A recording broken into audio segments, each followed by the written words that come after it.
Hi hello ಎಲ್ಲರಿಗೂ ನಮಸ್ಕಾರ. ಇದು ನನ್ನ ಡೈಲಿ ರೂಟೀನ್. ಈ ಥರ ನೀವು ದಿನಾಲು ಫಾಲೋ ಮಾಡಿ ನೀವು ಸಹ ಫಿಟ್ ಆಗುತ್ತೀರಾ, ಹಾಗೆ ಆರೋಗ್ಯವಾಗಿರುತ್ತೀರಾ. ಬೆಳಗ್ಗೆ ಬೇಗನೆ 5 ಗಂಟೆಗೆ ಎದ್ದು ನೀರು ಕಾಯಿಸಿಕೊಂಡು ಕುಡಿದು ನಾನು ಹೊರಟಿದ್ದೆ ರನ್ನಿಂಗ್ ಕಡೆ.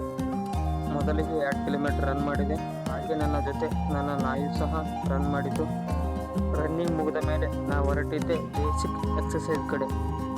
ನೋಡಿ, ಈ ಎಕ್ಸಸೈಸ್ ಆಗಲಿ ರನ್ನಿಂಗ್ ಆಗಲಿ ಒಂದಿನ 2 ದಿನ 3 ದಿನ ಎಲ್ಲರೂ ಮಾಡ್ತಾರೆ, ಆದರೆ ಪ್ರತಿದಿನ ಮಾಡೋರು ಯಾರೂ ಇಲ್ಲ. ಯಾರು ಪ್ರತಿದಿನ ಮಾಡ್ತಾರೆ ಅವರು ಮಾತ್ರ ಫಿಟ್ ಆಗಿರುತ್ತಾರೆ ಮತ್ತು ಹಾಗೆ ಆರೋಗ್ಯವಾಗಿರುತ್ತಾರೆ. ನೋಡಿ, ನಾನು ಏನು ಈ ವಿಡಿಯೋದಲ್ಲಿ ತೋರಿಸಿದ್ದೇನೆ, ನೀರು ಕುಡಿಯೋದಾಗಲಿ ರನ್ನಿಂಗ್ ಆಗಲಿ ಎಕ್ಸಸೈಸ್ ಆಗಲಿ ಏನು ತೋರಿಸಿದ್ದೇನೆ, ಇದು ಮಾತ್ರ 1 ತಿಂಗಳ ಮಾಡಿ ನೋಡಿ. ನಿಮ್ಮ ಬಾಡಿನೂ ಚೇಂಜ್ ಆಗಿರುತ್ತೆ, ಹಾಗೆ ನಿಮ್ಮ ಆರೋಗ್ಯದಲ್ಲಿ ಬದಲಾವಣೆ ಆಗಿರುತ್ತೆ. ನಿಮಗೆ ಆ ಫೀಲಿಂಗ್ ಗೊತ್ತಾಗುತ್ತೆ.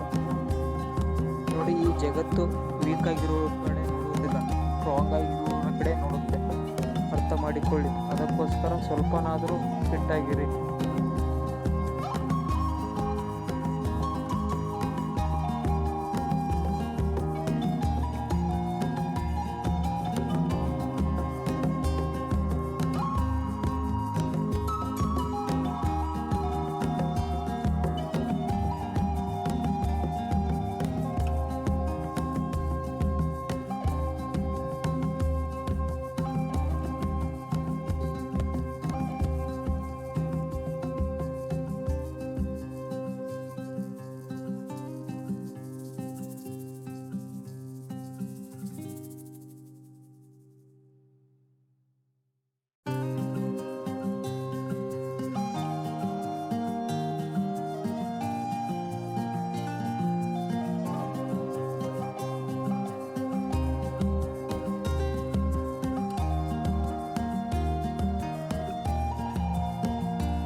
ಎಲ್ಲ ಎಕ್ಸಸೈಸ್ ಮುಗಿದ ಮೇಲೆ ನಾನು ಸ್ವಲ್ಪ ರೆಸ್ಟ್ ಮಾಡಿದೆ. ಅಷ್ಟರೊಳಗಡೆ ನಮ್ಮ ಬ್ರದರ್ ಹಾಲು ನೀಡಿದರು, ಅದನ್ನು ಸರಿಯಾಗಿ ಕಾಯಿಸಿಕೊಂಡು ಕುಡಿದು ನಾನು ಹೊರಟಿದ್ದೆ ಮನೆ ಕಡೆ.